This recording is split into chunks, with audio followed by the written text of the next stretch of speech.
नमस्कार. आज आपण बनवतोय वेफर्स. त्यासाठी साहित्य बघा. बटाटे, असे मोठे मोठे बटाटे घ्यायचे. असे मोठे बटाटे घ्यायचे. त्यानंतर ही तुरटी आणि हे मीठ. आणि हा आपण छोट्या छोट्या चुका करतो आणि वेफर्स आपले बिघडतात. त्यासाठी चुका होऊ नयेत यासाठी टिप्स सांगणार आहेत आणि त्याप्रमाणे आपण वेफर्स करून घ्यायचे. अगदी बिघडणार नाही. हे बटाटे धुवून सोलून घ्यायचे. ही रेसिपी तुम्ही आधी केली. आदल्या दिवशी जरी बटाटे सोलून स्लाइस करून आदल्या दिवशी पाण्यात घालून ठेवायच्या. पाण्याच्या बाहेर अजिबात ठेवायच्या नाहीत. पाण्यात घालून ठेवल्या की त्या काळ्या पडत नाहीत. आता पहिली चूक म्हणजे काय होते, आपण बटाटे घेताना मोठे घ्यायचे. असे अगदी मोठे बटाटे, याच्यापेक्षाही मोठे मिळतात, ते सुद्धा घेतले जातात. आणि मग हा स्लायसर हा क्वालिटीचाच घ्यायचा. ब्रँडेड असेल ना तरच त्याच्या स्लाइस चांगल्या पडतात. अशा मोठ्या मोठ्या पडतात. आणि तुरटी, मीठ आणि बटाटे, बस एवढ्याच साहित्यात आपण आज वेफर्स बनवणार आहे. प्रथम बटाटे धुवून असे स्लाइस करून घेते मी. बटाटे सोलून त्याचे असे मोठे मोठे स्लाइस करून घ्यायच्या. तेव्हा माझ्याकडे मोठे मोठे बटाटे, हे अगदी असा आडवाच घ्यायचा बटाटा फिरवून. असे हे तुम्ही क्रिया रात्रीसुद्धा करू शकता. हे बघा, आदल्या दिवशी तेवढे मोठे मोठे स्लाइस आहेत. आणि मग शेवटी असतात ना, हे मोठ्या मोठ्या स्लाइस उरतात. त्यासाठी हाताला आपल्या कापू शकते. काय होऊ शकतं, मी काय करते, त्या मोठ्या स्लाइस फक्त वेफर्सला वापरते. आणि हे असतात ना उरलेले, त्याचे किसून घ्यायचं.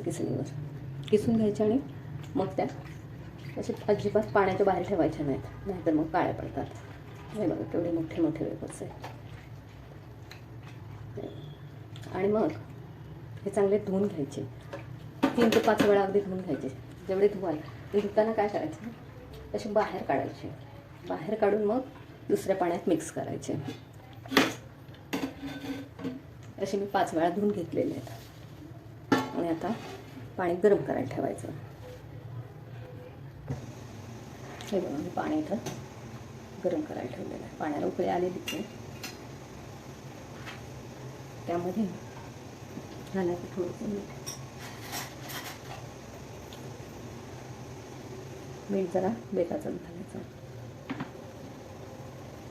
आणि आपण नेहमी म्हणतो दुसऱ्याचे कसे छान होतात, आपले का छान होत नाही, तर बारीक बारीक चुका आपण करत असतो. आता मी बघा, हे स्लाइस केलेले आहेत ना, ह्या फक्त स्लाइस घालते. बटाटे ह्या स्लाइस 5-6 वेळा पाण्यातून धुवून काढले आणि स्टार्च केलेले आहेत. हे अशा सोडायच्या, अख्ख्या आहेत ना, त्या सोडायच्या. म्हणजे वेफर्स खूप छान होतात. आणि जे किसणी असते ना, किंवा हे स्लायसर असतो ना, तो जर हलक्या क्वालिटीचा असेल ना, तर त्याच्यावर त्या अशा पडतात. त्यामुळे हे जरा ब्रँडेड वापरायचे, म्हणजे वेफर्सचे स्लाइस खूप छान पडतात. मग अशी दाखवल्या त्या बघा. आणि फक्त 5च मिनटं पाण्यात ठेवायचं. आणि त्यामध्ये दुसरी आणि चूक करत होती मी. एका वेळेस तुरटी पाण्यात टाकूनच ठेवली होती. त्यामुळे माझा रिझल्ट म्हणजे सगळे वेफर्स काळे पडले. पण आता ते होत नाही तसं. त्यानंतर ही तुरटी फक्त अशी फिरवून घ्यायची आहे.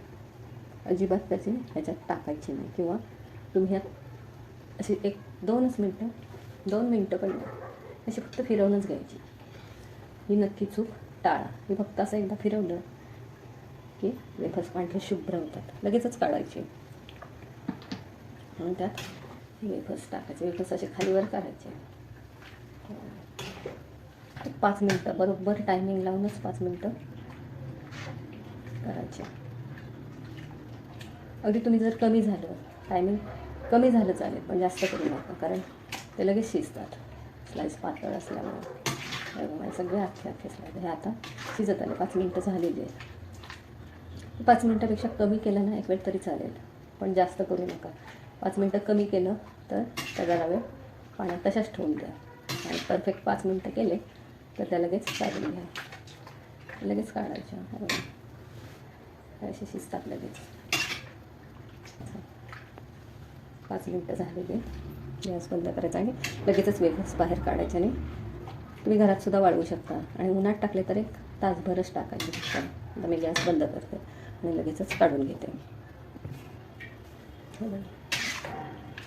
हे 5च मिनटं ठेवले ना, म्हणजे मग त्यात जरी ठेवून दिले आणि हळूहळू काढले ना तरी चालू शकतात.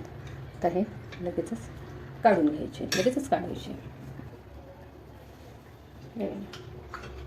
तुम्हाला अजून एक दाखवते. हे हे कुठले ना हे समजून घ्यायचे शिजलेले आहेत, आणि जास्त ठेवले तर त्याचा लगदा होतो, त्यामुळे लगेचच हे असे चाळणीत काढून घ्यायचे. चाळणीत काढले की पाणी सगळं निथळलं जातं आणि लगेचच वाळत घालायचे. आणि एखाद्या कापडावर अशी मोकळी करून सोडायचे. अगदी वेगवेगळे करायचे. हे सावलीतसुद्धा वाळतात, त्यामुळे काय टेन्शन नसतं.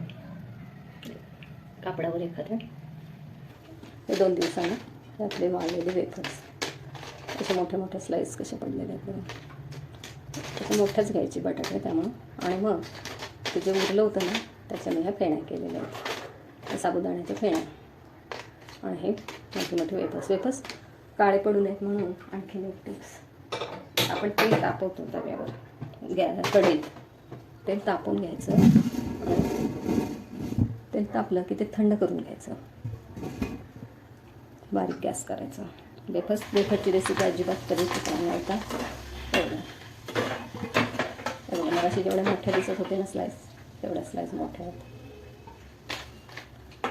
एकदा नक्की करून बघा ही रेसिपी. आणि आम्ही त्या बटाट्याची स्लाईस घालून केलेल्या फेण्या काही तुम्हाला मी दाखवते करून.